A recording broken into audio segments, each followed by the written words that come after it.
বড় ঘোষণা করলেন সুপ্রিম কোর্টের প্রধান বিচারপতি সঞ্জীব খান্না স্যার।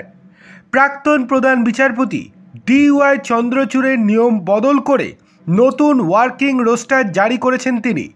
এই রোস্টারের অধীনে প্রধান বিচারপতির বেঞ্চকে জনস্বার্থ মামলা, সামাজিক ন্যায় বিচার, পরিষেবা বিষয়, নির্বাচনী বিরোধ, পরোক্ষ কর, সালিসি, শিপিং, বিচার বিভাগীয় পরিষেবা, সাংবিধানিক পদে নিয়োগ, সশস্ত্র বাহিনী, চিকিৎসা ভর্তি, ব্যক্তিগত আইন, ফৌজদারি বিষয়, অবমাননা, তথ্যের অধিকার, মদের লাইসেন্স এবং খনির ইজারা দেওয়ার মতো মূল বিষয়গুলি বরাদ্দ করা হয়েছে।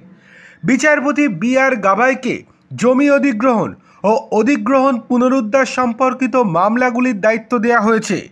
জনস্বার্থ এবং PIL মামলা ছাড়াও তাকে ফৌজদারি মামলা, আদালত অবমাননা ও সুপ্রিম কোর্ট, হাইকোর্ট এবং জেলা আদালতের কর্মচারীদের সম্পর্কিত মামলাগুলিও দেয়া হয়েছে।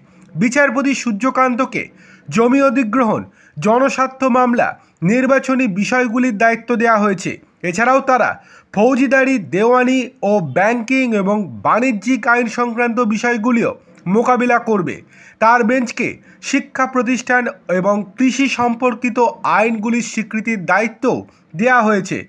বিচারপতি ঋষিকেশ রায়কে শ্রম বিষয়ক, পরিষেবা বিরোধ এবং শিক্ষা প্রতিষ্ঠানের দায়িত্ব দেওয়া হয়েছে। এর পাশাপাশি তিনি সশস্ত্র বাহিনী এবং আদালতের কর্মকর্তাদের সঙ্গে সম্পর্কিত মামলাগুলিও দেখবেন। বিচারপতি বিক্রমনাথকে শ্রম, পরিষেবা এবং পারিবারিক আইন সংক্রান্ত দায়িত্ব দেওয়া হয়েছে।